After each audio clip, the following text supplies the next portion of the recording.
Hello दोस्तों, स्वागत है आप सभी का मेरे चैनल में। आज हम पढ़ेंगे डोवर बीच bye Matthew Arnold. Matthew Arnold का जो जन्म हुआ था 1795 से 1821। आप इन थोड़ा सा पोएट के बारे में पढ़ना चाहें तो पढ़ सकते हैं, वैसे पोएट के बारे में इतना पूछता नहीं है। चलिए पोएम स्टार्ट करते हैं।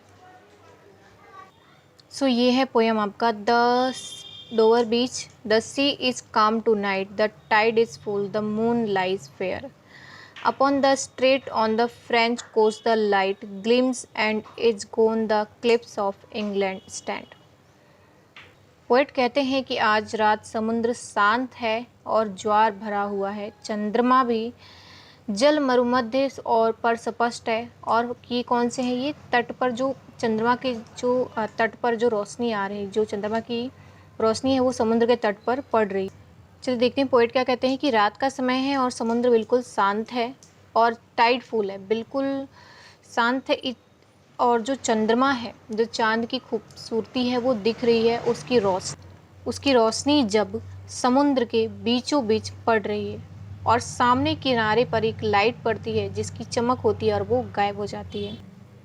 Glimmering and vast out in the tranquil bay, come to the window, sweet is the night air only from the long line of spray, where the sea meets the moon, plains land, listen you hear the grating roar of pebbles, which the waves draw back and fling at their return up the high strand, begin and cease and then again begin, with tremulous cadence slow and bring the eternal note of sadness in। और वो कहते हैं कि चमकती है और जो light है वो चली गई, शांत खाड़ी में चमकती और विशाल खड़ी है। खिड़की के पास आओ और रात की हवा मीठी है केवल स्प्रे की लंबी लाइन से, जहाँ समुद्र चंद्रमा धुंधली भूमि से मिलता है। सुनो आप कंकड़ पत्थरों की कर्कश गर्जना सुनो, जिन्हें लहरें वापस खींचती हैं और उछालती हैं, अपनी वापसी पर उच्च स्ट्रैंड तक उछालती हैं, शुरू होती हैं और समाप्त होती हैं और फिर से शुरू होती हैं, कांपती ताल के साथ धीमी गति से और उदासी के शाश्वत स्वर को अंदर लाती है। ये है आपकी पोएम। चलिए इसकी मीनिंग समझते हैं। हमने पढ़ लिया था कि वो क्या होती है, चमक होती है और वो गायब हो जाती है। और फिर पोएट इंग्लैंड की पहाड़ियों की तरफ देखता है जहाँ वो खुद खड़ा है। वो पहाड़ियाँ चांद की रोशनी से चमक रही हैं जो कि इस शांत खाड़ी में है। यहाँ आओ विंडो पर और देखो रात के समय हवा कितनी स्वीट और कितनी फ्रेश है। लेकिन समुद्र में जो झाग से लाइन बनी हुई है, पोएट किसकी तरफ इशारा कर रहा है? जो समुद्र में जो चंद्रमा की रोशनी से जो वो लाइटें पड़ती हैं, जो वाइट चमकती हैं, उसकी तरफ इशारा कर रहा है। जो लाइन बनी हुई है जहाँ समुद्र और चांद की चांदनी की वजह से मिलते हैं। सुनो, तुम्हें कुछ घिसने की आवाज़ सुनाई दे रही है होगी या दे रही है, क्योंकि जो समुद्र है वो उन पत्थरों को वापस ला रहा है। जो वो लहरें हैं वो अपने साथ उन पत्थरों को वापस ला रही हैं और फिर वहीं जहाँ से लाती हैं फिर वहीं ले जाकर फेंक देती हैं। अपने जैसे जो लहरें वो वापस जाती हैं तो अपने साथ ले जाती हैं, फिर जब वो बाहर आते हैं तो फिर वहीं पे लाकर उन पत्थरों को फेंक देती हैं।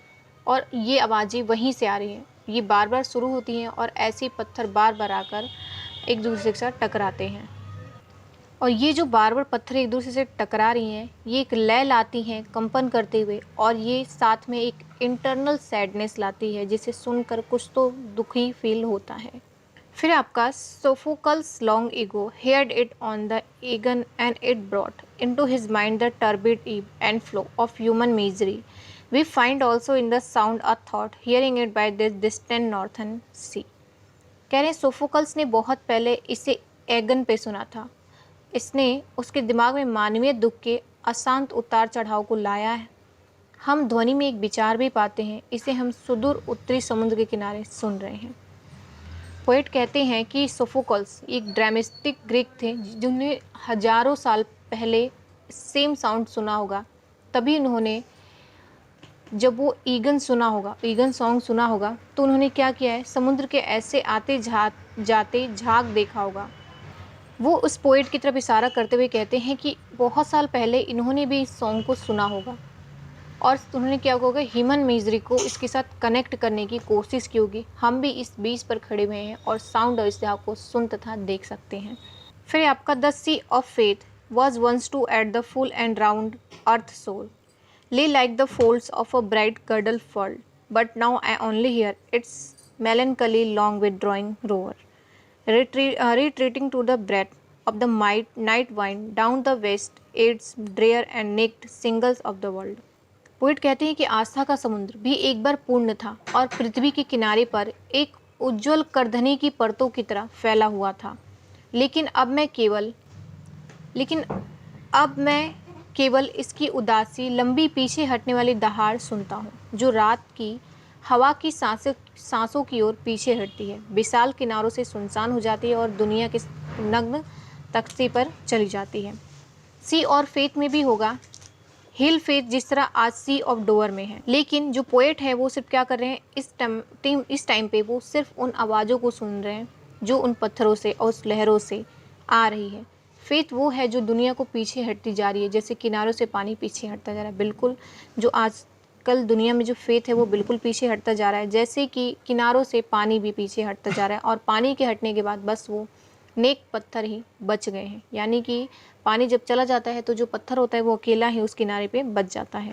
उसको बोला कि love let us be true to one another for the world which seems to lie before us like a land of dreams, so various, so beautiful, so new, hath really neither joy or nor love nor no quietude nor peace nor help for pain, and we are here as on darkling plain, swept with confused alarm of struggle and flight, where ignorant armies clash by night.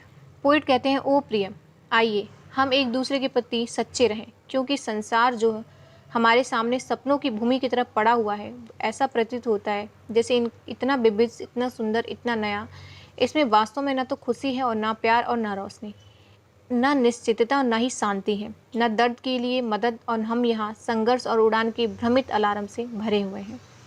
एक अंधेरे मैदान पर हैं जहाँ अज्ञानी सेनाएं रात में टकराती हैं। पोइट कहते हैं, ओ प्रिय, हमें एक दूसरे के प्रति सच्ची श्रद्धा रखनी चाहिए, क्योंकि जो वर्ल्ड है वो हमको जो दिखाता है उसमें बहुत सारी वैरायटी है, बहुत ही नया है, बहुत ही ब्यूटीफुल है, लेकिन असलियत में यह तो एक सपना है। न तो यहाँ कोई जॉय है, ना ही कोई आनंद, और ना ही कोई यहाँ पे प्यार है। ये क्या है, इनके लिए सपना है। यहाँ कोई लाइट नहीं है, ना ही कोई शांति है, और ना ही हम किसी यहाँ पे यकीन कर सकते हैं, और अगर कोई दर्द में है तो भी उसके लिए कोई भी मदद करने नहीं आएगा। और ये पोएम यहीं पे ख़त्म होता है। धन्यवाद।